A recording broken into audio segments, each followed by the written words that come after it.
Hello, friends. Welcome to episode 224 of the Noclip podcast. It's a Crewcast. Jesse is still in parts unknown, although we did actually talk about it on the podcast before he left. But, you know, we'll just keep it mysterious here on the Crewcast. In other parts unknown, Jeremy Jane, who knows where you are liminally.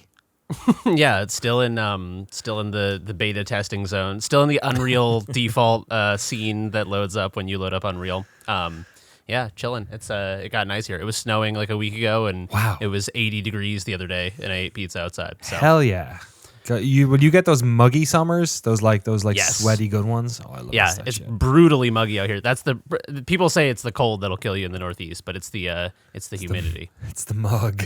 Yeah, it's the mug. I got brutally sunburned. I'm not sure if you can see it because this camera's terrible on a good day, but I'm very red and I'm peeling today. I got burnt at the Butter and Eggs Festival in Petaluma. That's not real. You made that up. So ridiculous. That's what you call your breakfast on a Sunday morning when you overeat a little bit. Butter up that egg, boy. Baking up that sausage. Frank Howley, you were not at the Butter and Eggs Festival in Petaluma. You were enjoying copious amounts, perhaps too much wrestling in Sin City. How are you doing? When'd you get back? I got back Saturday night. Oh my God, your voice. Oh, my voice is gone. This is like day 4 of being back. I've gone through lozenges. I've been drinking tea 24/7. Wow. Yeah, I have videos of me screaming, and you can hear my throat getting torn. But no, it really was maybe one of the best weekends of my life. I'm actually surprised I was able to have as much fun as I would in Japan. I was like, oh my God. But I mean, all the wrestlers came out here. But yeah, it really was one of the best weekends of my life. I saw 7 wrestling shows, more than I would actually have gone to than if I was in Japan. 7 shows in 4 days. I met so many of my favorite wrestlers that I've idolized for at least years, and I don't know. I'm just so content. I'm so happy. I'm already some of these people are coming back to Texas in July. I don't know. Thinking nice. Japan again in the future, but yeah, I'm ecstatic and happy. And then games are getting dropped today. There's a new 9-hour Tim Rogers film noir. Yes. So it's I'm happy. It's lots of good stuff. Okay, my voice is gone. We're gonna give you breaks in between your segments. I think I'll ask you about the wrestling in a little bit. Jeremy, did you see that Tim Rogers dropped a 9-hour LA Noire video? I did. I thought about watching it live, but I feel like whenever there's a Tim Rogers video, I kind of watch it like a season of television. Yeah, the intro is 24 minutes long. It's ridiculous. I watched the intro and then was like, whew, I gotta go to bed. This is gonna be like fucking Game of Thrones. I'll get through it eventually. But yeah, and also presumably did he get that footage back from when this stuff got stolen? I think I heard or something. I don't know, something crazy like that. I don't know. Remember all his stuff got stolen in Oakland, his camera equipment. So yeah. If that went down, I'm very curious. If a criminal was listen, I'm gonna keep all your shit, but I'm a big fan of the channel. Didn't realize I went through the hard drive. I saw the footage. Oh man. I saw a comment. People say they got the footage back, and someone commented the thieves saw Tim Rogers dressed up in 1940s clothes walking down streets, and it's we got to give this nerd his footage back. I feel too bad. Or conversely, they were he'll solve this case, and we need to get ahead of it. Yeah, they probably saw what they had, and it's oh my God, okay, sure. Or maybe they just send them the memory card. We robbed Dick Tracy. We need to send this back. I hope that it thematically it kind of works. If anyone can pull that into the video, then I'm sure it is it must come up. Yeah, in the last hour, he goes with a gun to the front door of the thieves. Oh my God! And I was about to say the name of your friend. It's we so frequently almost say the name of the guy who broke into my house because it's an iconic name. But I feel name. Yeah, it's a double consonants. That's all. If you meet Jeremy in person, maybe he'll tell you one day. Yeah, it's he's my nemesis because I have Jeremy Jane, and it's the alliteration, right. And he's sort of the inverse of that. That's true. Who's a superhero that has an inverse? Superman Bizarro. Thank you. That's the reference I was looking for and did not have. Beautiful. Thank you, Frank. I had a segue earlier. Fans of our channel, if we just rewind that a minute ago, are our Battle Pass holders, including the wonderful Yush, Dwayne the Rock Lobster, Anthony Thomas, Nico Passeteri, It's a Me Ferrario, Penelope Hayes, Senator Armstrong. I kind of put an accent on the last syllable there. Harry Flanagan, Juice, Arno, Jose Orr, Matt Pearson, James Brown, Mark Rojas, Tucker Morgan, David McGarry, Sven Huster, Pez, John Akers, Ewan Nate, Tim Robinson, Forrest Brewitt, Jonathan Kremen, Eric Hamilton Schneider, Christophe Fatui, Cameron Laird, Zachary Snyder, Alex Goucher, George Sakotis, Jacob Godserve, Enthia Jen, James Med, Tohir Teliev, and Ryson. Thank you all so much for supporting us over at patreon.com/noclip. And thank all of you. You can go watch, if you're in the bonus video tier, you can go watch Taran Adams play around with Dwarf Fortress on a Steam Deck for the first and probably only time in his life. I'm not the type of guy who tends to spend money on fancy things like anything. I would say coffee tables, guitars, Steam Decks. You don't play that way. We do, though. We play video games, and we're here to talk about them today. But the game we need to talk about right now, which, Jeremy, this has happened so recently that you did not know until I just told you that about an hour ago, they just put out that Oblivion remaster. They dropped it. It's out. I knew they were going to announce something. I didn't realize they were going to do and it's out now, like they were on stage at E3 type shit. Yeah. I wonder if all these leaks just forced them to do this shit 2 months early. Like, why would you do it now? It's a Tuesday in friggin' April. I don't know. Why not? Yeah, they should have dropped it on 420. That's my only hot take. Exactly, that's true. Yeah. I feel like the weather is appropriate. It's spring. When I think of Oblivion, I do think of all the forests and just running out in the spring. You know, like they're trying to trick you. Like, no, ignore real outside. Come, just as the weather's getting nice, they're like, fuck it, go back inside. Yeah. I think the original Oblivion came out in like November or something. I might be crazy. December 13th. Oh my God. Or October 17th. Is that right? October. Yeah, it came out in fall anyway. But yeah, it's out. They did like a 30-minute presentation, kind of similar to their E3 stuff. The same crowd who film all their E3 presentations. This might be because Bethesda don't do their own thing anymore, right? Because they're all bundled in with Microsoft. So maybe that's what it is. Maybe it's them getting out a little bit, doing their own pre-3. I don't know. But yeah, it's out. They did a 30-minute or so video, which was kind of sort of like a developer breakdown. The history of of Oblivion and what's in the remaster and yada yada yada. And I have played about 45 minutes of it because I downloaded it as quickly as possible. It's 120 gigs or something. It's a little bit bigger than Oblivion was. I basically got through the dungeon as fast as I could. To watch Uriel Septon getting shanked, Patrick Stewart, rest in power, giving me that amulet and getting out into the world and watching my frame rate drop. The second I did. So what questions do you guys have? This podcast isn't going to be out for 3 days. People have going to have been played way more of this game. I have the hottest of take. It has literally been out for 90 minutes and I've played 45. What is your question about The Elder Scrolls 4 Oblivion Remastered? How does like the color palette stuff look? I saw like an early thing where is it like muted now? Is it not as like saturated? That's the thing I'm curious. Yeah. So this I think is going to be something, the one thing maybe people are a little bit about. So the Elder Scrolls 4 Oblivion had a very particular look, and some of this had to do with the art style and some of it had to do with the sort of technical place we were at in 2007 or whatever on the Xbox 360. So one of the things I really like about Oblivion that I'm not so mad about with Skyrim is Skyrim has a much more muted color palette. Oblivion is like high. Well, I don't know if it's high fantasy, but it's colorful fantasy. It had that, you come out of the tunnel, big blue bursting sky, you know what I mean? Like sort of like Wyoming sky, you know what I mean? Or Kansas sky, big blue with clouds in it and stuff. Colorful, lush green. Like it felt, like you said, it felt like spring. It felt like late spring, summer. And yeah, when you come out of the tunnel, it feels like weirdly autumnal, I'd say. It's like kind of, maybe it's more quote unquote realistic. I'm not sure, but it definitely feels more, it has a different like vibe to it. So whether, art styles can do lots of things, and I don't know, maybe the people making this, we had this come up with the was it the Until Dawn remaster was super like blue or something. I forget, or wasn't blue enough. I forget. It was something like that. This definitely has from what I've seen so far, and they all obviously showed off a bunch of footage in that video thing as well, and it seemed pretty consistent.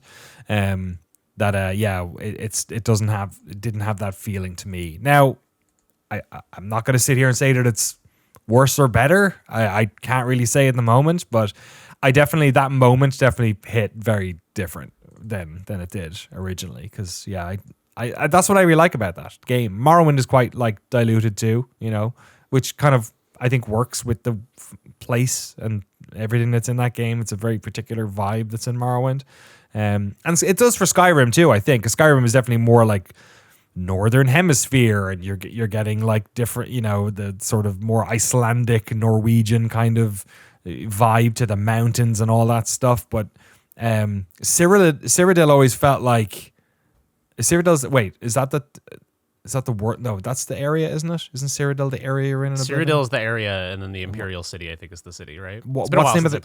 Tamriel is the world, right? And Cyrodiil is the area, I think. Yeah.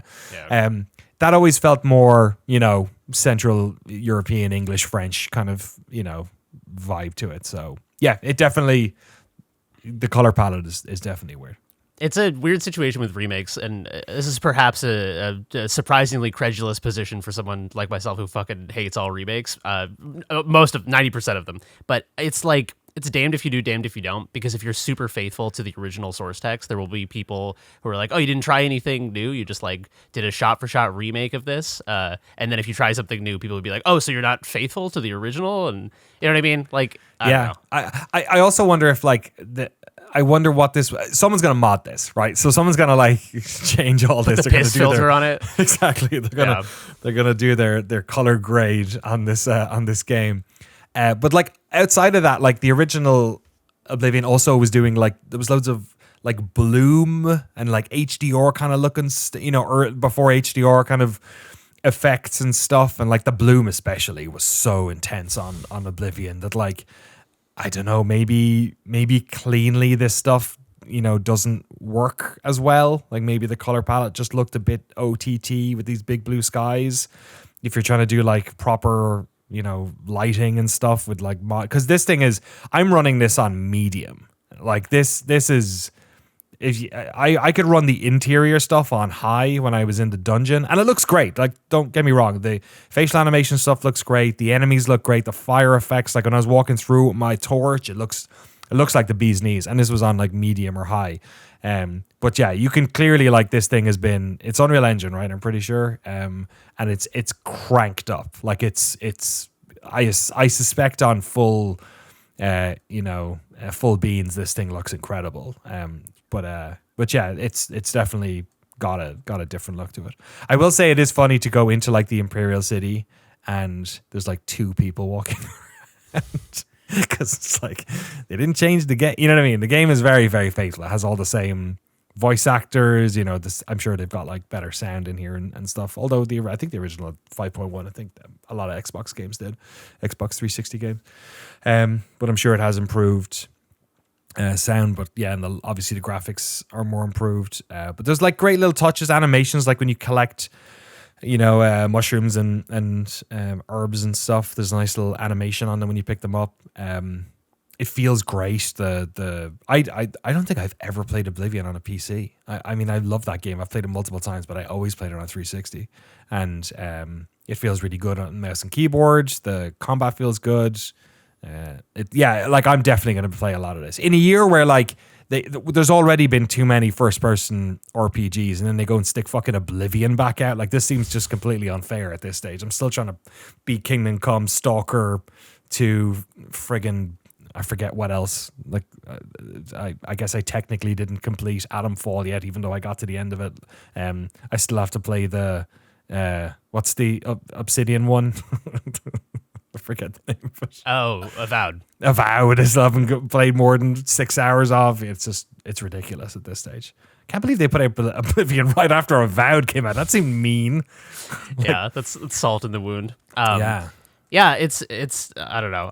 I'm kind of curious about playing Oblivion again. What you were saying about the way that it sort of removes a lot of the sort of like trappings of the time. I feel like it's like that's sort of like the holistic experience. It's like reshooting a 1940s film noir and not putting pantyhose over the lens or something. And it's like, like there are sort of like technical workarounds or something, but the low fidelityness of it is sort of like part of the feel of Oblivion to me. So I don't know. I worry that it will feel like cleaned up in a way. The thing I was wondering, you probably did not encounter this in the 45 minutes that you played of it, but I wonder when you're making a remake like this, Oblivion is famous in many ways, but perhaps my most beloved aspect of Oblivion is the weird 11-minute compilations of people showing the NPCs acting in totally bizarre ways, where they'll like stand in lava and be like, "Oh, how's it going?" and then die immediately. Hello. Yeah, I'm doing great. When you're making a remake, I wonder, like, I don't know how From the Ground Up is. I don't know anything about the production of this remake, but I wonder, do you try to preserve any sort of like weird edge cases of bugs like that, or do you sort of like try to work around those things? You know what I mean? Yeah, because like, so I need to like look up whether this is this Unreal. I think it is Unreal Engine. It looks like there's some reporting today saying that this is. It just goes for on Unreal Engine 5. Yeah, they did. So it is Unreal Engine 5. So that is like kind of remarkable. Wait, so I'm trying to think. Is there? No, their engine they've been using for years. It's not based on Unreal or anything. I don't think it is. They're proprietary. What's it called again? I literally said its name last week, I think. Is it Creation? Creation Engine. Yeah. I don't think it is. But it is remarkable. Look, and in 3 days' time, there's going to be videos of how this game is broken and different in other ways. But it is kind of remarkable how the combat and the like way people are walking and all that stuff feels very similar to Oblivion. Like if I'm kind of like surprised and shocked this is on a different engine, because it looks like very, very similar. I was recording another podcast while their 30-minute video was playing, so I wasn't listening to it, so I don't know if they were explaining any of this. I was only watching it while also trying to talk about Formula 1 race cars. So if I'm quiet for a while on Shift F1 this week, apologies everyone.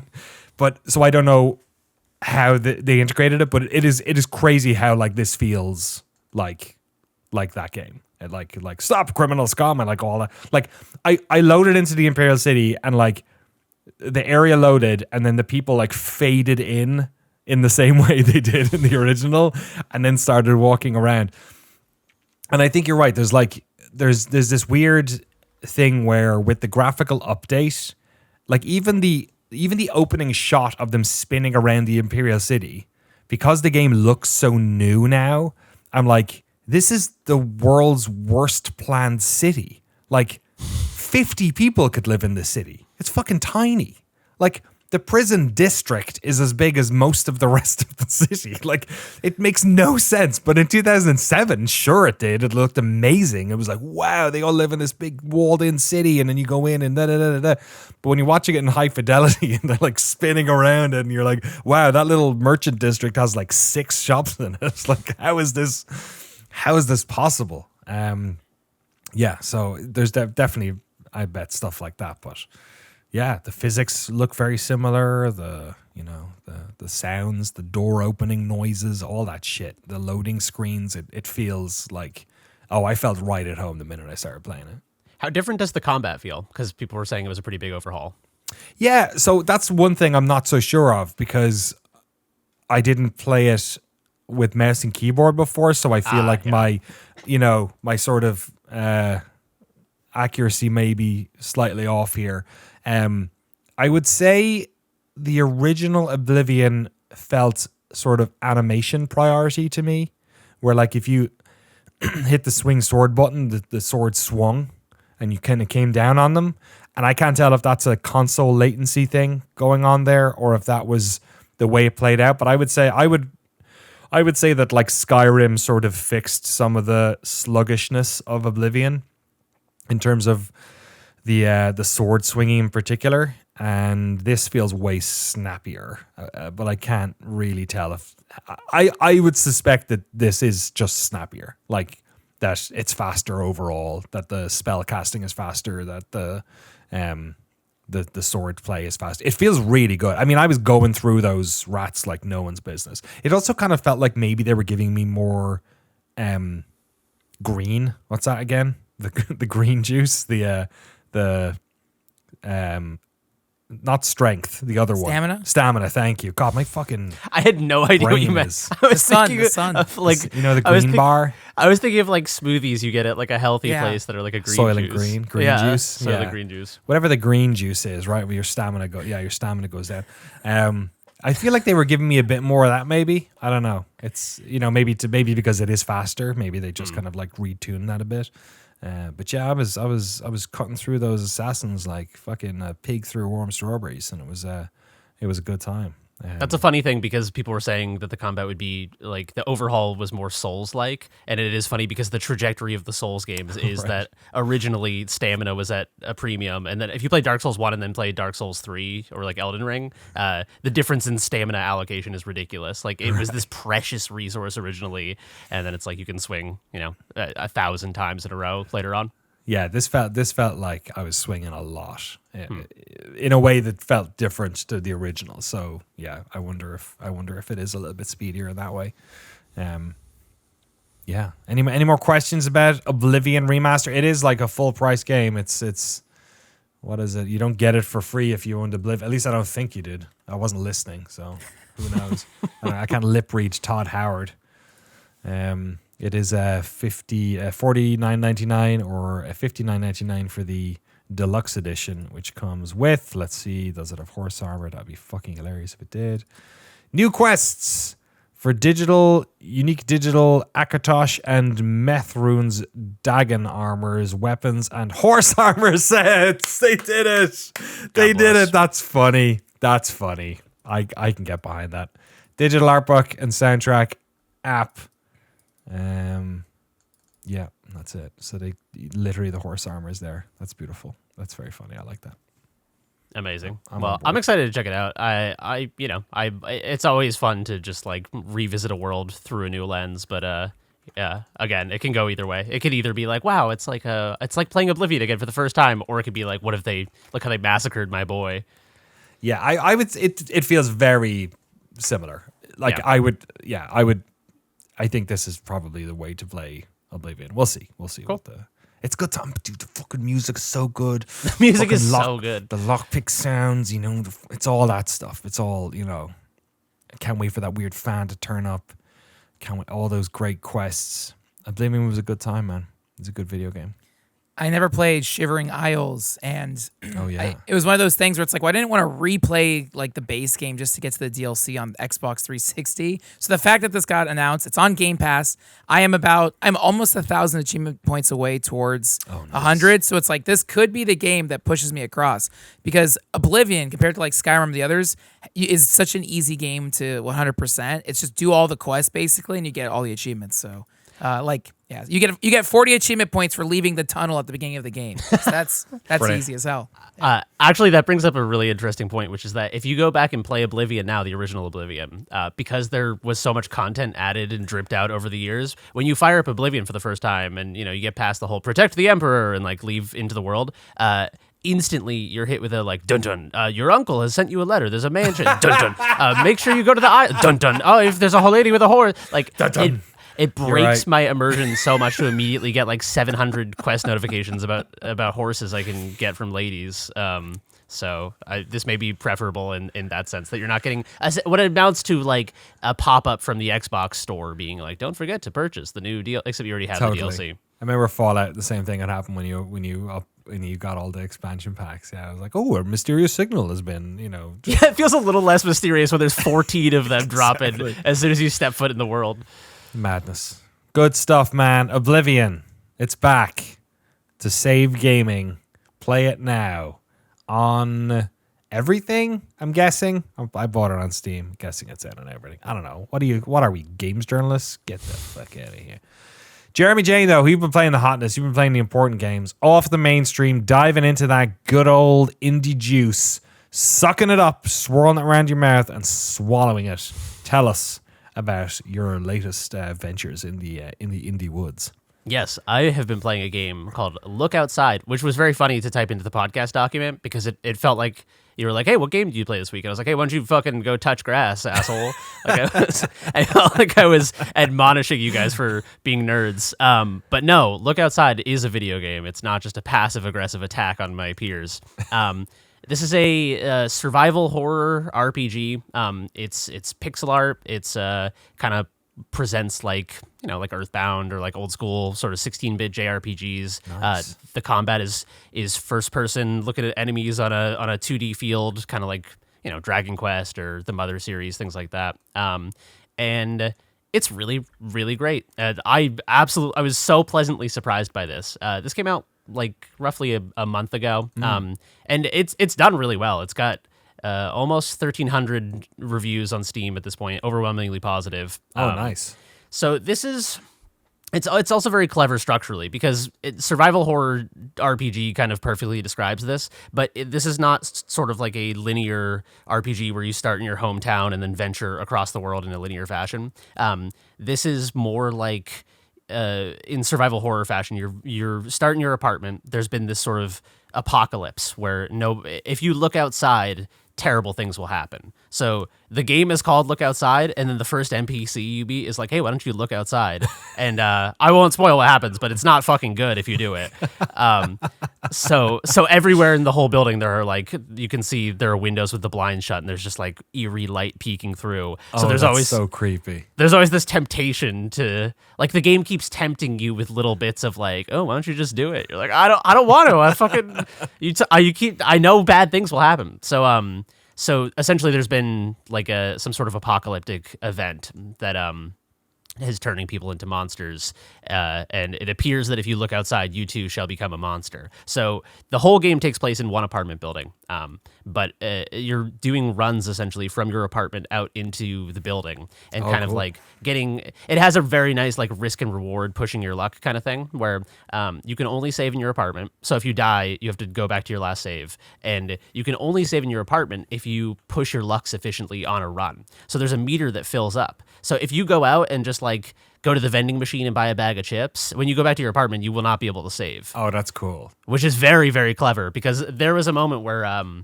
early on I had kind of, was playing a little fast and loose and pushed my luck a little too hard. And then I was like, well, I didn't get to the save bar yet because I went out with like 20 health and no healing items. So I hadn't had a chance to push my luck enough to save. So I had to go into a very, very ill-advised battle just to get the save meter over the threshold. But how did they gamify that? Like, what's the save meter? It's like a meter at the bottom of the screen with like sort of like dots that fill up, and then there's like a save icon, like a little diskette that gets to it, and then the meter keeps going. I actually don't know what the subsequent rewards are for pushing your luck more, because I'm a coward. But anyway, so this game is pixel art, and the pixel art is very like. When I heard pixel art survival horror JRPG, it was like, oh, I bet it's cute. I bet it's got like cute little monsters. This game is fucking grotesque, and in the most fascinating way. It's got this kind of like, I don't know, like R. Crumb kind of like weird, exaggerated, like bulbous, shiny, disgusting, wet pixel art that is so good. Just like creatures with too many fucking legs and dudes doing weird stuff, and very smart with the sort of like economy of animation. There was one animation early on that a character did that was so like legitimately grossed me out. Like I was sitting at my computer going, oh my god, that's like wild that they did that. But it was only 2 frames looping back and forth. So it does a lot with a little. And yeah, I'm really enjoying it. It's got a couple other clever things going on, like weapons have a chance to break, so you're constantly looking for new weapons and trying to build up a not quite Breath of the Wild level repertoire of weapons, but a similar feeling of scarcity and stuff that if your baseball bat lasted forever, you might not have. So right. It constantly feels like you're trying to get away with as much as you can on each individual run before you go back to your apartment. And yeah, and the NPCs and the writing are also. I was just about to ask actually what the writing's like, because there seems to be a lot of text in the gameplay trailer here. Yeah, the writing is so good. It's funny, but it's not jokey. It's funny but not jokey. It's like I was constantly laughing kind of at the absurdity of what people were saying, and characters are being weird and kind of obtuse and quirky in a very sort of like, Earthboundy way.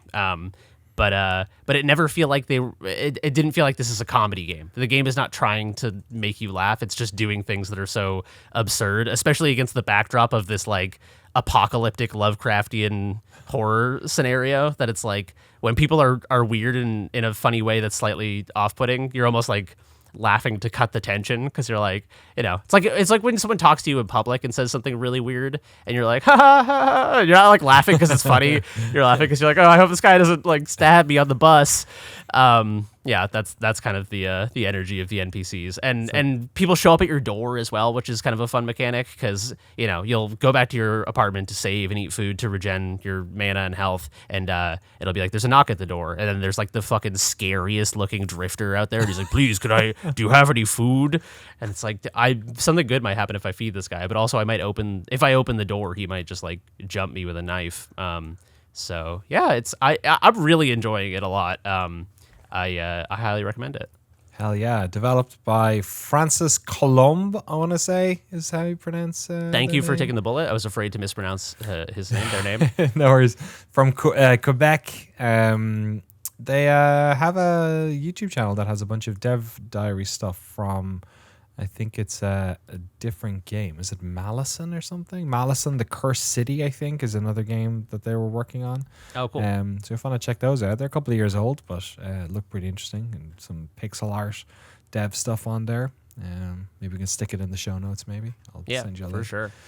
Frankie Small Show is the YouTube channel. That looks cool. Yeah, it looks super interesting. I'm gonna check this out. I'd never didn't come across this. And again, it's another game that's gotten like shed loads of really good reviews, published by Devolver as well. So, yeah, I don't know. Maybe it should. I don't know. Did you see this marketed much? I'm like, I don't want to dunk on Devolver, but I didn't see much of this. No, maybe I didn't just see the way it of gaming at all. 2025. It kind of just organically came to me. But I feel like I saw maybe like a post from the developer. I just followed them on social media literally as we were speaking about it this second, so I don't know how it made its way to me. But I mean, 1,300 reviews on Steam ain't nothing to whatever. So I feel like it might have just surfaced because I play a lot of survival horror games, and Steam was like, you're a little hey, freak. Sicko. Yeah, exactly. That's Look Outside, available now on PC, on Steam, and maybe somewhere else. Who knows? Is it on itch? I just got to check if it's on itch. Itch people get angry at me if I don't talk about it on itch. It's on, there's a demo. There's a demo on itch. Go check it out. Fun to get that demo version. Speaking of demos, I played not a demo. I played a beta of Rematch. This is the soccer league without the cars. Remember that? Oh, yeah. Also known as soccer. It's the game by the folks over at Sloclap, who have made Sifu, of course, and Absolver. I think I feel like they're based in France. I feel like if they're not, they're quite French. And they're making Rematch, which is I want to say 4x4, like 3 outfields, 1 goalkeeper soccer game. It's almost 5-a-side soccer. You play soccer, you control one character, it's multiplayer. It seems very popular. Like, that's the thing I've noticed, is that like you can jump into this beta and you will instantly find games, like no problem whatsoever. It seems to be pretty well received so far. You guys have any questions about Rematch?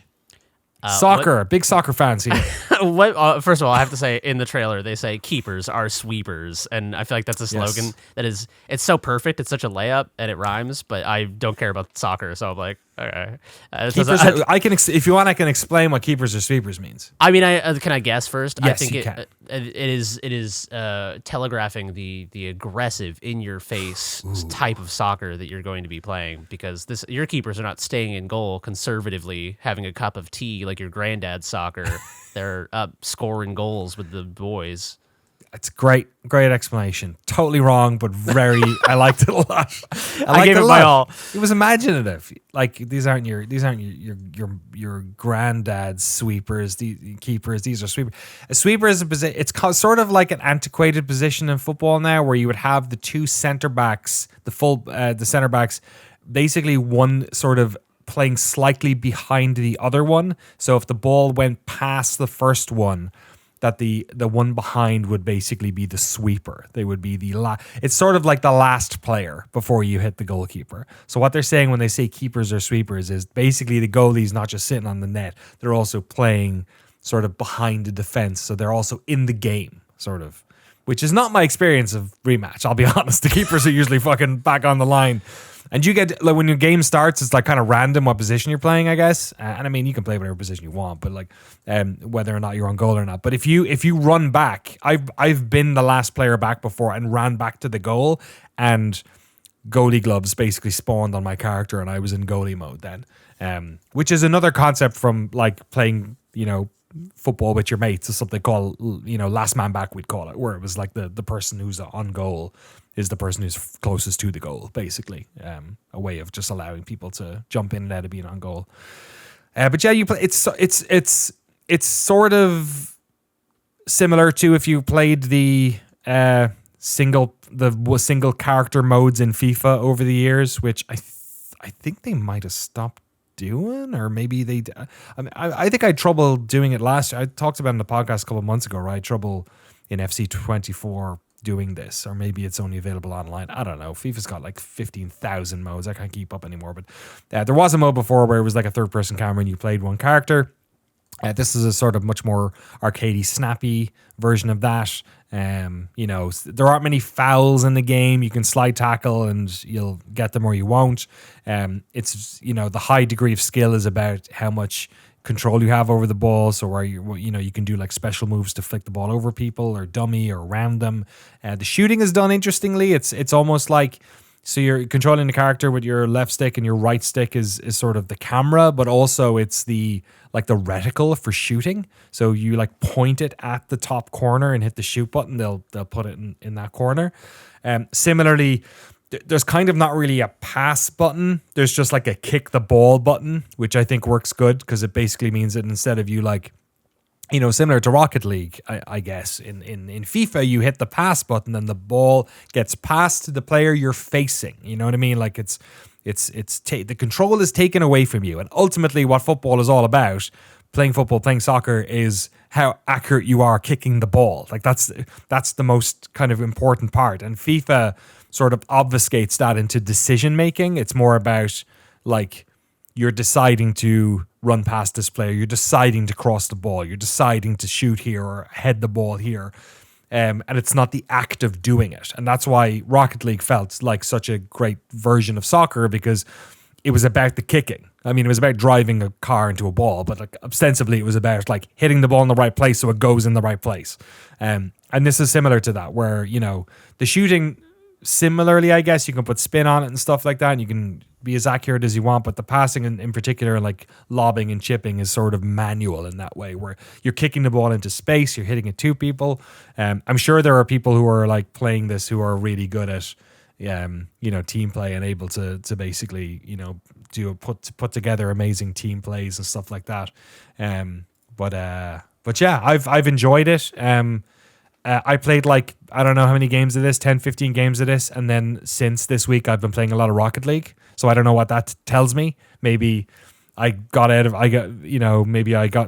enough out of this beta and then was like, oh, I'll play Rocket League. Or maybe I was like, oh, I forgot how awesome Rocket League is. I don't know. But it definitely has a similar feel to it. And yeah, art style looks good. The animation is slick. It seems pretty far along. And I don't know how they're doing the beta, but it seems large enough that you could probably, on their website, I'm on it right now, and you seem to be able to apply to the beta on PlayStation, Xbox Series consoles, or Steam. So maybe it's just a pure sign up thing. Yeah, it is. You just give them your email address and hopefully wait for a beta key. Does it remind you more of Rocket League, or does it kind of reminds me of, just from viewing it, of like the soccer version of NBA Street, where it's like scaling down and like densifying the sport? There have been many versions of FIFA Street. It was, I think actually FIFA Street was out before the NBA. I could be wrong, actually. Maybe that's not true. Maybe, I don't know. Maybe that's not true, actually. The FIFA Street games always had like some element. Did they always have? I feel like they usually at least had more arcadiness to them, and which maybe FIFA Street did too. The FIFA Street sort of sit between NBA Jam and regular NBA games. I kind of feel like it was kind of in there somewhere. This feels definitely more Rocket League, I would say. Yeah, I don't know why. I guess in FIFA Street you also like played the team, right? A lot of the time you were the team. You weren't just one player, I think. Yeah, in NBA, I have never played any FIFA game ever in my life, but I believe in NBA Street that was the case. I think so, yeah. And this one feels like there was a great mode in, was it FIFA 95? I forget which one it was, where there was like an indoor football mode. And it was great because you kick the ball off the walls and stuff like that. And you're kicking the ball off the walls a lot in Rocket League as well. But that's one way in which this game's different. Like maybe they have indoor levels at some stage. I don't know. But in this one, when you hit it off the wall, it doesn't seem to like. It's not like you're ricocheting balls off the wall to get into good spaces. It seems to kind of kill the ball a bit more. So there's less of that. But yeah, no, it feels. I don't know. It probably has a lot to do with the camera angle and sort of, you know, what you're meant to be doing when you get the ball, like passing it around and moving it up the field and stuff like that. Yeah, it feels kind of a bit, I would say, pretty Rocket League, and just the online nature of it. It's probably part of it too. Cool. It looks fun. Yeah, Rematch. There you go. It's Mario Strikers. How does it compare to Mario Strikers? This is the only two soccer games have ever appealed to me, and they're the least sportsy soccer games ever. One was Mario Strikers, and one was Mega Man Soccer, which might be the all-time best. What was your favorite Strikers? The one on the GameCube? Whatever the first one was. God, it's been so long. It was GameCube, I think. Was it the GameCube one? Yeah, it must have been. So. My favorite was Charged, the Wii one. That was really good. Mario Strikers Charged. You kick like 4 goals. And remember, the ball would go flying up into the sky, and then you could like take like multiple shots, and multiple balls would go in the goal. A big alligator goalkeeper. It made no sense. No, it's not better than Mario Strikers Charged. Mario Strikers is fucking brilliant. Mario Strikers has surprisingly low reviews on the. I just pulled up the wiki. Let's see. GameSpot gave it a 7.2. Who reviewed it? Brian Ekberg. Oh, Brian. He's a sports guy as well. Shit. All right. Damn. He was probably like, this is not sports. You're kicking 3 balls at once at a crocodile. This is not what soccer is all about. Brian has been, I think he's still there. He's been working at Turn 10 for about, I don't know, a long time now. Like he left 5 years before I joined, I think. He's a good dude. Mechberg, as he's known online, or was 15 years ago. People who gave a shit. I still give a shit. God damn it. It's still real to me. God damn it. Speaking of which, we need Greg Kasavin to do a fucking 24-hour Oblivion Remaster stream. Let's get him on. I would love that. Let's make it happen. I would love that. I'll be there for the whole 24 hours. I'll drink. I'll track down some Surge. You said indoor soccer, and it instantly made me crave Surge because really, that's what I would every time Seacoast Soccer in New England. I would go to the indoor soccer place and I would get a Surge before the game. And I don't think I liked indoor soccer. I think I just liked abusing caffeine as a child.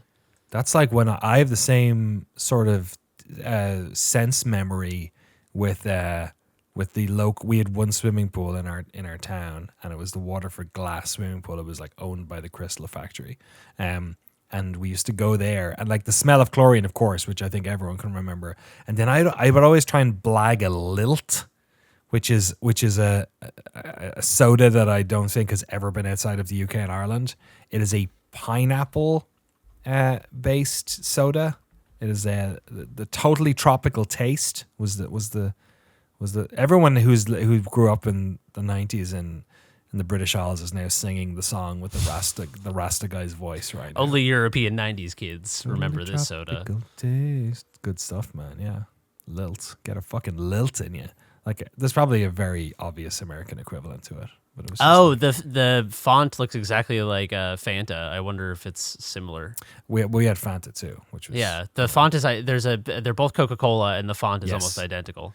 Yeah, it was just pineapple fucking Fanta, I guess. Yeah, it was a good time though. But what is there some sort of like what is like lilting, like when someone's voice is like idea. Lilting? That's a good question. Lilt. Isn't lilt like an accent thing as well? Lilt. Now I'm doubting everything I know. I don't know why it's called Lilt. They couldn't think of a non-racist name to call it, so they just called it Lilt. I don't know. Fucking Lilt. Why is it called that? Okay, wait, hold on. From the 1970s until its dissolution in 2023, Lilt was promoted by the advertising slogan, Totally Tropical Taste. Tropical taste. This famous catchphrase was created by Ken Howlett, who entered a magazine competition and won second prize, receiving a ghetto blaster. First prize was a trip to the Caribbean. I'm reading verbatim what it says. He didn't win it, but He didn't win, but they fucking used it anyway. Did they send someone? Okay, now this is a fucking. We need to do a documentary on this. Did they send someone else to the Caribbean and not use their slogan, or was it a scam where they sent nobody to the Caribbean and they were like, "Hey, second place ain't bad," and then they used this slogan. First place was like the fucking CEO's son. You know what I mean? Yeah. Also, to be fair, sorry, Ken Howlett, but Totally Tropical Taste. I don't know if that deserves a trip to the Caribbean. Tropical taste. I like. Man, I'm the still jingles, singing it. It's been fucking 20 something years. Yeah. Also, What I is it just about? love that we've gotten rid of the term ghetto blaster, which seems It is a clickable linked phrase on Wikipedia, and it links to Wow. the wiki for boombox, which I think is the more politically correct way to refer to a ghetto blaster. yeah. Ghetto blasters was only ever called ghetto blaster in places where there were no ghettos or people did not live in ghettos or did not use the term ghetto. I don't think anyone who lived at like a housing project was like, I'm going to go to the store and purchase a ghetto blaster today. No, if you did that, I feel like in a certain time in America, if you asked for a ghetto blaster, people would think you were talking about like an MP5 or something. You know what I mean? like a Glock. Yeah, fucking ghetto blaster. I'm gonna go blast some shit in the ghetto. Yeah, Lilt. Lilt was. When did they end Lilt? Did it discontinue 2015? Oh no, that was the mango flavor. When did the regular flavor? Is it still around? It says 20 until its dissolution in 2023. So you just missed Lilt if you're listening to this by a couple years. Lilt. Oh, it's now just called Fanta pineapple and grapefruit. Wait, hold on. This is good shit. One advertisement in the late 1980s featured the Lilt Man, a parody of a milkman delivering Lilt in a Lilt float. Yes. Oh, okay. That is a like a milk float, like a vehicle. I thought that was like a Lilt Soda with ice cream in it. And Ice cream in it? That would have been disgusting. Oh, he was singing the song. The totally tropical taste. It's a good time, man. Here comes the Lilt Man. Here comes the Lilt Man. Yeah, it's like the Dirt Man. Put a little lilt under my pillow for the Lilt Man. Put a little coal under my pillow for the Coal Man. I fucking love. I just went to the top of this Wikipedia article. We're just reading Wikipedia today on the podcast. It was only sold in UK, Ireland, and Gibraltar. Why the fuck did they bother? Like, they would have had to fly cans of Lilt to southern France, Spain, to fucking sell it to like 20 people. Dude, Lilt was like a smuggling scam. They were smuggling shit over, like hashish from Morocco was coming in on Gibraltar. Lilt was actually 2% hashish by volume, actually. That's ridiculous. Could you imagine what possible reason? Like, how could you sell that much Lilt in fucking the Rock of Gibraltar? Like, how many people live in Gibraltar? Like 2,000 people? It's no fucking idea. Tiny. Like, surely there's not. I'm gonna look up the population of Gibraltar. They must have done 32,000 people. They must have done like a test run of Lilt everywhere, and Gibraltar was just like, we fucking love this. We shit. love Lilt. We something cannot get about enough. their specific like microclimate culturally, and I don't know. Yeah, who knows? Makes sense. They're way closer to the equator. You know, they got some Lilt men dancing around with the little floats. Probably you couldn't, crossing that. Gibraltar's such a small country. They have a fucking road going through the main runway in their airport. Like they have in normal countries where you have those like, you know, when a road is crossing a train tracks and they have the things come down. They have one of those on their fucking runway because the country is like, I mean, England shouldn't own Gibraltar. Let's just say that while we're at it. I don't know. Get the Brits out of everywhere. I guess, you know, colonialists can fight other colonialists, and that's fine. But don't worry about it. You can still get Lilt, or at least you could down there until 2004. Now it's called Fanta Pineapple and Grapefruit. Check it out now. So thank you to our sponsor, Fanta company. I'm picturing a loyalist who's like, hey, guys, listen, I know, get the Brits out, everything, but Lilt is pretty good. Like, I don't know if we're ready to give that up as a nation. That's true. I'm not going to wander more into Spanish politics. I already earlier today conflated the Catalan people and the Basque people on a previous podcast, and I feel bad about it still. So I'm gonna. Yeah, but you can speak to the Irish experience of drinking Lilt. Oh yeah, we fucking love Lilt. That was as close as we were getting to the Seychelles. You kidding me? Yeah. Oh, wait, hold on. I do have to say at the bottom of the Wikipedia. See, I didn't have context for this before, but it says, contrary to claims made by various news outlets, Lilt has never been sold in the Seychelles. I know that's why I said it. That's why. Oh, I thought you were saying that that was the advertising for. I don't know. Tropical is a fucking. I always thought it was more Caribbean, but like, sure, maybe it was also. It's just anywhere where we didn't know then. We didn't know the world. My Atlas had the fucking USSR in it until, my whole childhood. And that had stopped when I was 3 years old. So we just didn't know. Maybe it was the Seychelles. Maybe it was fucking, the Caribbean. Maybe it was Hawaii. I don't know. I do feel like pre-internet, you could get away way more with being like, this is the everyone's favorite drink in Micronesia, and then no one could speak out against you. We didn't know. It's just all a bunch of stupid white people. It was like Kofi Kingston. You know what I mean? Frank knows. They just rebranded that guy. He was from 15 different countries. He was just a black wrestler. And they were like, oh, he's African. Oh, he's from Jamaica. Oh, he's from, right? Didn't they keep doing that, Frank? They do that like constantly with every, Okay, I mean, wrestling's sort of like ground zero for that shit, though, because half of the, wasn't the Iron Sheik from like fucking more like Eastern Europe or something? What was his deal? I forget. I knew like Sabu was originally like hailed from like Bombay, India, and then like Bombay, Michigan, and then like, like even though he was, that's what they Mumbai, Michigan. Yeah. And like they would say that even though he was just a guy from Brooklyn, but he was like all the way from and he was so it's. Oh, he was born in Iran. I take it back. Iron Sheik. Sorry, dude, I didn't know. Well, he's the exception that proves the rule, I guess. We're on to wrestling, and your voice sounds to be maybe we've got like 16 sentences out of you before it goes hoarse. So what were your favorite shows? What was the?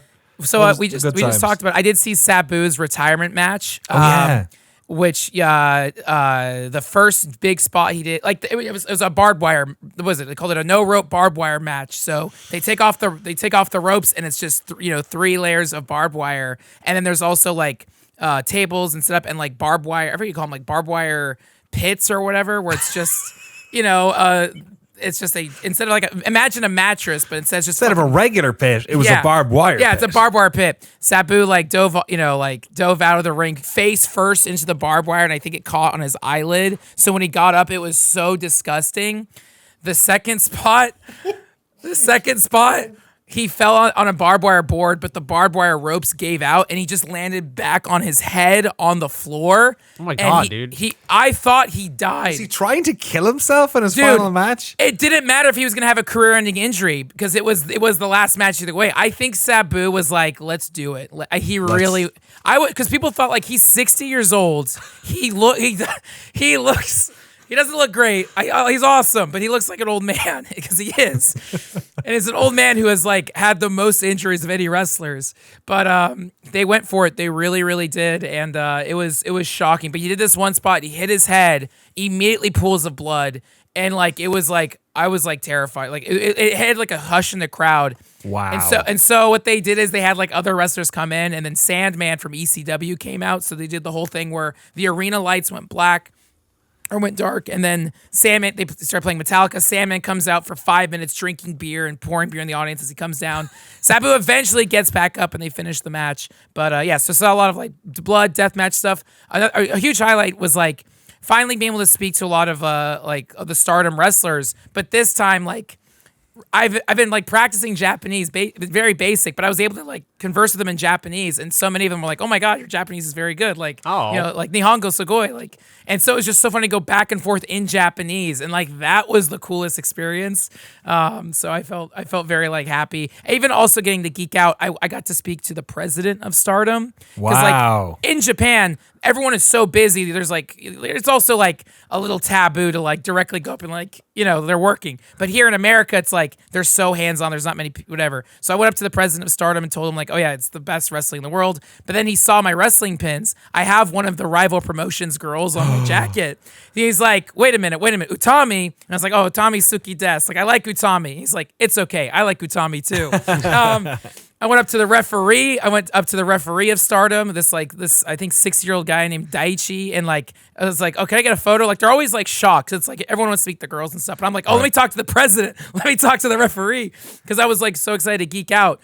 And then same thing, like he saw my other rival promotion shirt, Tokyo Joshi Pro. And I was like, oh, no, like, Stardom's best. And he's like, no, it's okay. TJPW, good. So it's like, it was very funny. Same thing with all the wrestlers I talked to. They would all point at the pins of like I would go up to the wrestlers and be like Starlight Kid, who's the bottom pin. I was like, oh, you're my favorite wrestler, like Ichiban, all that. Thank you. And then she'd point like Utami, same thing. Oh, I like Utami. And they would also like, no, I like Utami too. So it was very funny. Like, it was just very, very exciting just to go up and meet everyone. Also, like, in Japan, the meet and greet stuff is so like strict and like difficult, whereas in America, it's easier. So yeah, just geeking out. I was able to buy.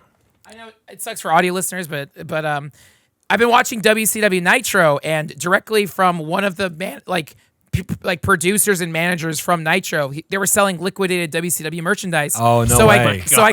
I got a vintage Nitro grill hat.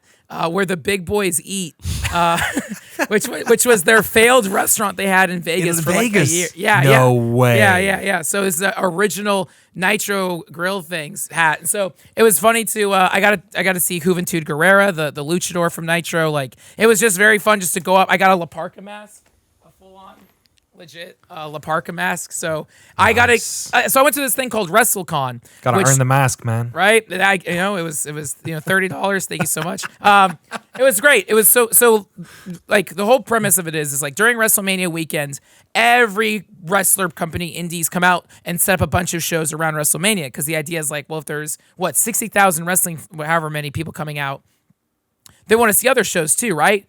And so that's why Stardom was in town, all these wrestlers. I ignored WrestleMania, I just went to go see all the other shows. But they also set up a thing called WrestleCon, which is basically, it's like a giant meet and greet festival, but people are also selling retro stuff. So it was so fun to walk around and literally know every single people and so many people from all the obscure WCW crap I've been watching. Right. So it was just like, oh my God, like it was so exciting. And yeah, so that's why it was so, I don't know, it was great. It was like the best weekend. So. Did you watch any of Mania like on TV or anything? The only thing I watched was the Io Sky match because Io Sky was from Stardom. Oh, funny. Yeah. So that was like the one. Was that the three-way one? Yeah, the triple threat. Yeah. And so she is the first female Japanese wrestler to win a match in WrestleMania. Oh, so, nice. Yeah. So and so she is literally Joshi wrestling history. And then it's great. Two Irish girls won the tag team as well. That's awesome. One of them wrestled in Waterford once as well. So there you go. Herself and Sheamus, two champions who've wrestled in my tiny town. Take that, Gibraltar. And then the other, so it's so it was great. And like, my voice is gone for screaming, and that's the other fun thing too, is like in Japan you have to be a little like you don't want to be the loudest person in the room. So yeah, it's very like reserved, but there's a Tony Storm quote that's like, when you're in Japan, you're a foreigner. But when you're in the ring, they're in your country. And they were talking about just like wrestling. But I took that mentality of like, oh no, like they're in America. We can be nuts. And so all my friends and I were just screaming and starting chants and like, but like the wrestlers liked it because the whole point, like especially with indie shows, is you're trying to get yourself over. So you're playing to the audience. When wrestlers are coming out, they're trying to like pump up the crowd. So it's so fun to immediately just like scream out your favorites and they respond to you and stuff like that. And like.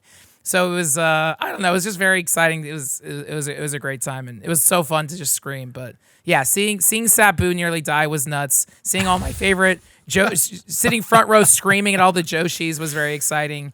Like again, same thing, going up to them and just like showing them a phone of like, oh yeah, I just saw you in Yokohama in January. Like they're like, I was like going up to all these people wearing like merch I would get in Japan, and they're shocked, like, how do you have this shirt? And it's like, oh no, I bought it from you 3 months ago. You got to start bringing your resume around or something. You got, I know. Finish the arc. I know. So that's why it was insane to meet Okada. I was like, oh my God, nice. I should have. I even told him, I got like too familiar by the end. Like the referee recognized me by like day 4, but I even told Okada, the president, I was like, I'll see you in Japan, which is too like, but I was just so in my element and happy. And then, so there was a lot of fun stuff. So it was just a great time. And then also on social media, it was so fun seeing all the Japanese wrestlers freak out by American food, like especially in Vegas. So it was like giant pizzas and things like that. So I saw Gersman taking retweeting one of the wrestlers with like a pizza, and I was like, why is she taking a picture of a pizza? But I was like, oh yeah, of course, American pizzas are ridiculous. I just used to it now. Her name is Waka, and she's in a tag team called Uber Eats. And so, my God, like Uber Eats? Or? Yeah, Uber Eats, but just Uber Eats. I don't know what Uber Eats, but so she calls herself a big eater, and so she eats not in the ring or anything, but she just eats a lot, but loves like they all posted pictures of them getting like Panda Express and like just local food, but it's so exciting. Even like Starlight Kid posted a picture of her in front of an American Starbucks because they have drinks you can't get in Japan and stuff like that. It's just all the same shit that we do over there. Yes, exactly. Like when they What's the word for a Japanese weeb? What that's a good question. Like a Ameribu? Oh, there you go. Yeah, Ameribu. Yeah, I'm trying to think. It'd be what was it when they were in Pennsylvania last year for WrestleMania? They all took pictures in front of a yellow school bus because that's such an American like thing where it's not. And there's no, Totally. Don't have those in Europe at all. That's it's one of the most American things in my mind is a yellow school bus. Yeah. Yeah, and it didn't even dawn on me. I was like, it was so funny them to freak out at a yellow school bus. They love Miss Frizzle. They kept thinking of the Magic School Bus. Frank, I feel like you're at some like 40% of the way through the story of your Yakuza plot arc, where like the game Yakuza, not you joining the organized crime syndicate. Shows your fingers. Where you have 9 fingers. No, where like I feel like we're at the arc where you're meeting all of these people, and then you go to Japan and see like the president of Startup again, and he's like, oh yeah, it's that guy. Why don't you run a few jobs for me? And then you start the the Gaiden phase where you're just doing little side stories, and then it elevates into your transcendence into, I don't know, whatever stardom figure you want to become. Yeah. Right. One of the wrestlers is like embezzling money, or maybe the ref was, and you have to like figure it out, and anything they need, I'm there. There you go. Love it. Love to see it. Well, thank you for risking life, limb, and voice to report to us from the Sin City WrestleFest. That sounds like a good time. Where are they doing Mania next year? Do you know? So New Orleans. So that's a good time. Yeah. So I've never gone, but it's like I gotta go. Jeremy, you filmed there for GameSpot once, right? Yeah, I think when so. you were freelance, you did Mafia or something down there. Oh yeah. I was trying to remember what gig it was. Yeah. That was a long time ago. Which is really funny because they make that in fucking Tiburon. Yeah, they flew everyone out who were all within a 20-mile radius to go. Yeah, exactly. Every games journalist is like a fucking ferry ride from Mafia, where Mafia is made in Nevada or whatever. They couldn't just like recreate Bourbon Street in a warehouse in Nevada. They could have easily done it in like San Francisco somewhere. They could have laid some red brick building somewhere in fucking, I don't know. They got to make a splash. They got to take you there and wine and dine you. I wasn't wined and dined, but if I had been, it would have made an impression. No, you were a freelancer then, so you were getting your own cab from the airport. I was buying my own wine and my own dine. That's all the games, but the email we have is sort of on theme for this, Frank, it seems. Yeah, thank you. We had, if people do want to send a email into us, write to us, podcast@noclip.video, or in our Patreon Discord in the podcast chat channel. This time I had an email from Connor. They asked, what have been your favorite locations to visit and film for your documentaries? Man, oh man. Jeremy, you want to go first? Do you want to? Sure. Yeah, we've been a bunch of amazing places. I feel like the one place that we went to that I would pay my way back to in a heartbeat out of my own pocket is Japan. It just like, I don't know. We didn't even really have like a traditional touristy experience in Japan. Like we made time to go see a couple touristy things, but I don't know. It was just like, people were incredibly friendly. The food was incredibly good. The city was incredibly clean and safe in our experience. And I just like, I don't know. It wasn't even, I think a lot of people think like, oh, Japan, it's so like culturally different that it's like, like a culture theme park or something where you're going to this place and it's like, oh, this is like so, the soda is different here. And that is like part of the fun. But I don't know. It just, there was like I just felt very comfortable there. And I felt like I don't. There was, it's like my interest in my main interests, like my top 5. I feel like 3 out of the 5 are things that are like Buddhism and video games in Japan are like the fucking thing, and those are, I don't know. I feel like I have a spiritual affinity with Japan that I would need to explore more. It was like a weirdly short trip as well. Like, yeah, we were really only there for like 5 days maybe or something, right? I think it was less than a week. Yeah, I think we left on the 6th day maybe. Yeah, because it was pretty, and we were pretty full on. We were filming for 3 days at the studio, I think, and then, I mean, the B-roll days were incredible. It was just impossible not to get amazing B-roll everywhere. You know, there was just everywhere we went. Akihabara, it was during Sakurai season, right? So we had Sakurai season, so Sakurai season as well. So Sakurai season never stops. Yeah. So like gorgeous shots. I still remember that random spot we got with the cherry blossoms falling. Yeah, it was just like a parking lot. Yeah, it was, just looked incredible though. Everything looked incredible. All the shots were incredible.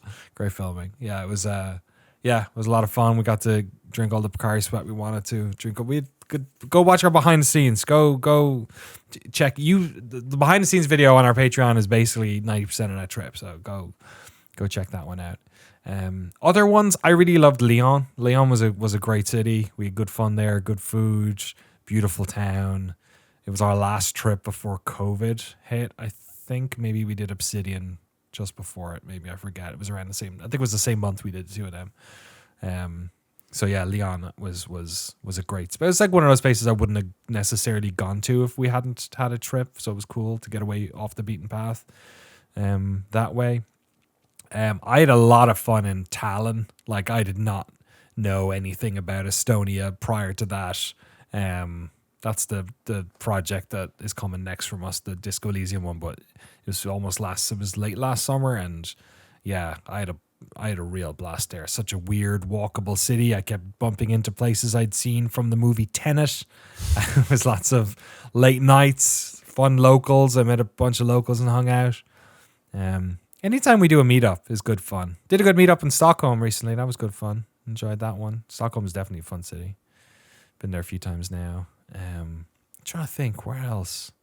I mean, we've been like so many places over the years. I'm just trying to think what ones stood out. Richardson, Texas, the all-timer.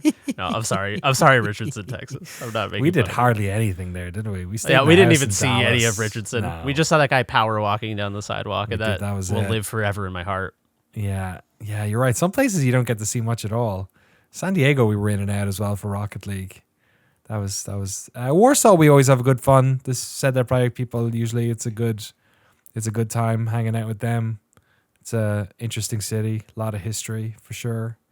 You had fun in England on that Creative Assembly project I wasn't on, didn't you? Oh, yeah. Chris? Yeah, it was fun. It was very stressful because that was also the trip that Airbnb or something. I stayed at a bizarre bed and breakfast in the countryside, and it was like the beginning of a like a 70s English folk horror movie because no one else was staying there. So like this huge, they probably had like 100 rooms there, and they would like come down and be like, dinner is being served in an hour if you want to come down. And I'd go down and I'd be the only one there for like a bunch of the dinners.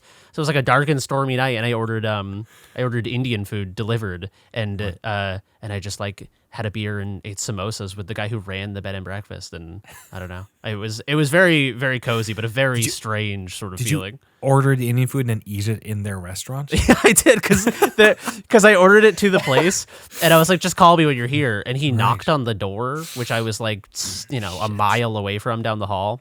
So the owner of the place took it, and then he called me, and he was like, your curry's here. I was like, why do you have it? So I went down, and he had like put it out in the restaurant for me, set it up for me. So it was very like, shit. I can't go hide in my room. And yeah, exactly. So it's probably a good curry, was it?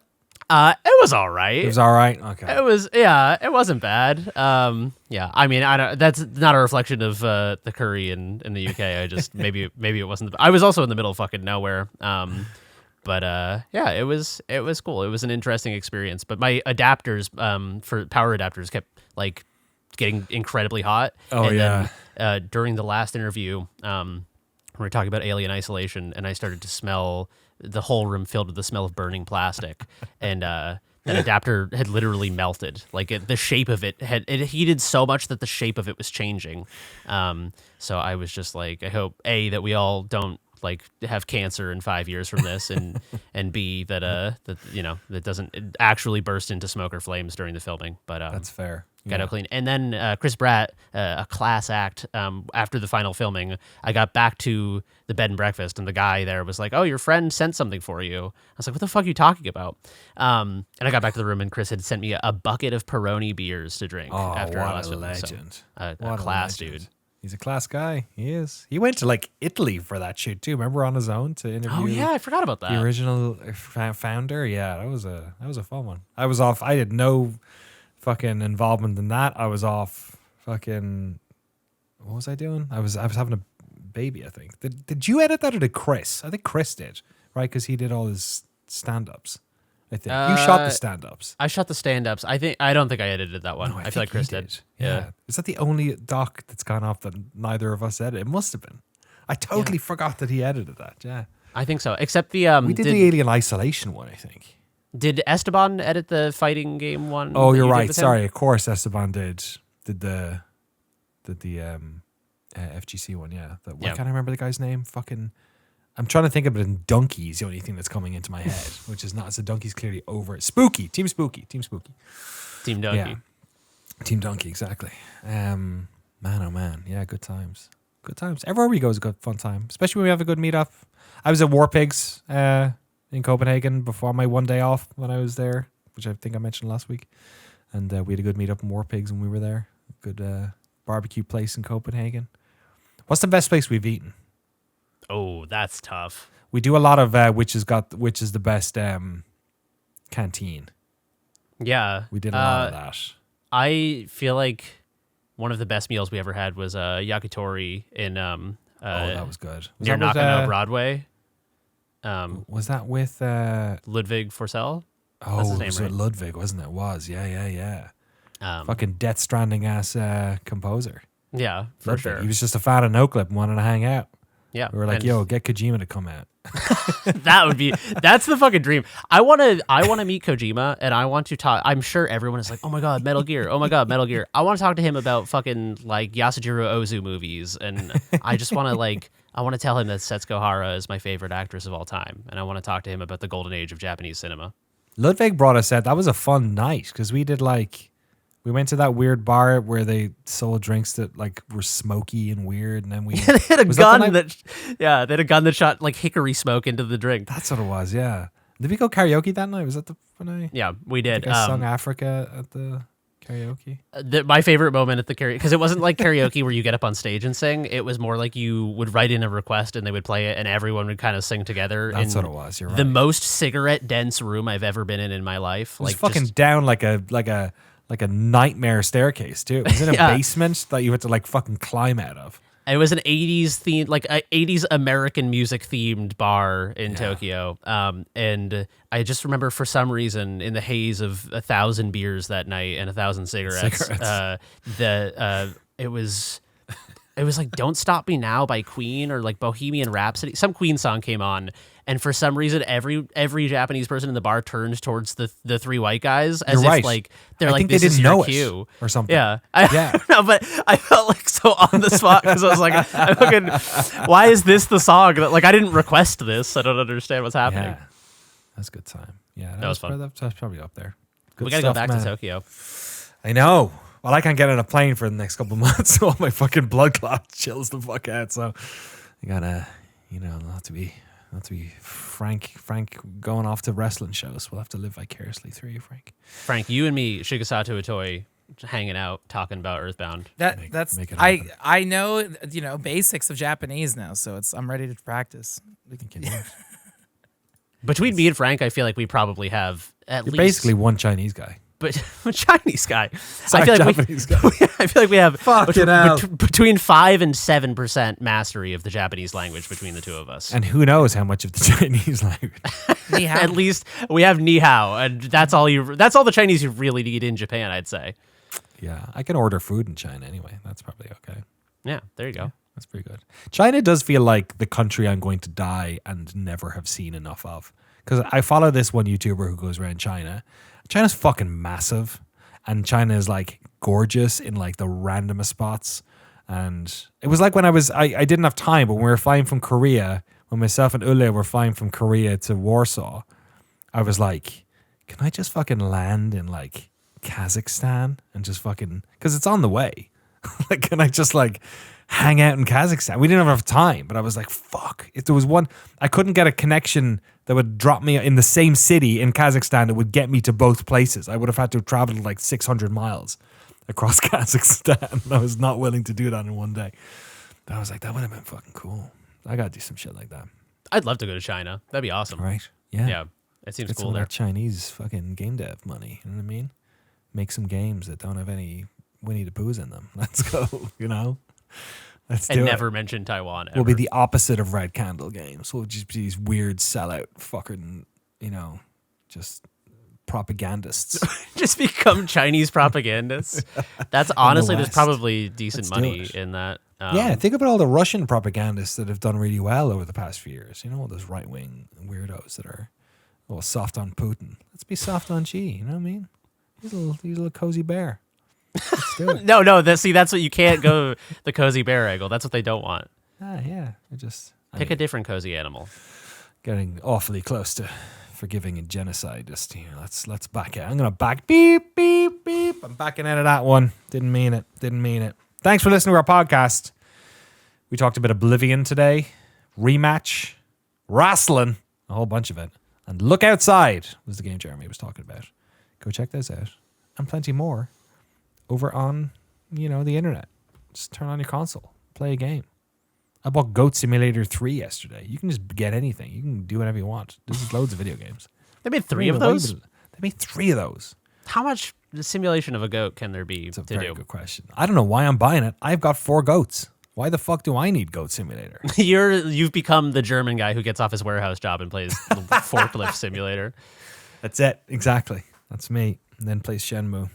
The best game ever made, according to, who was it? New York Me? Times? I believe it was Frank Howley. Frank Howley at the New York Times. He owns the New York Times now. He bought it off of whoever owns it now. Bezos probably bought that too. We're out of here, folks. Thanks so much for listening to our podcast, episode 224. We'll see you next week. Jesse will be back.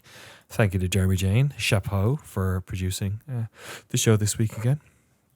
You got it. You did know you were producing the show this week, is that? Yeah, Okay, for sure. cool. Yeah. Phew. No, I So just that would have been I'm a so really shitty cool way about to it. tell you.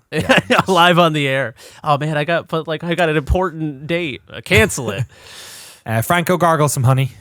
Thank you. Oh, and a special bonus pod is coming out later this week. Oh yeah. Thanks to sorry, Jeremy, this is my fault. Jeremy was like, let's do a bonus pod. We can do a review of something, interesting, something we like. And then I was like, I was so indecisive that I could not figure out which one I wanted to put forward. So I was like, look, don't worry about it. I'll just put up a poll. We'll let the patrons decide. I put it up on Discord. I put up 4 bad movies. I don't know what I was thinking.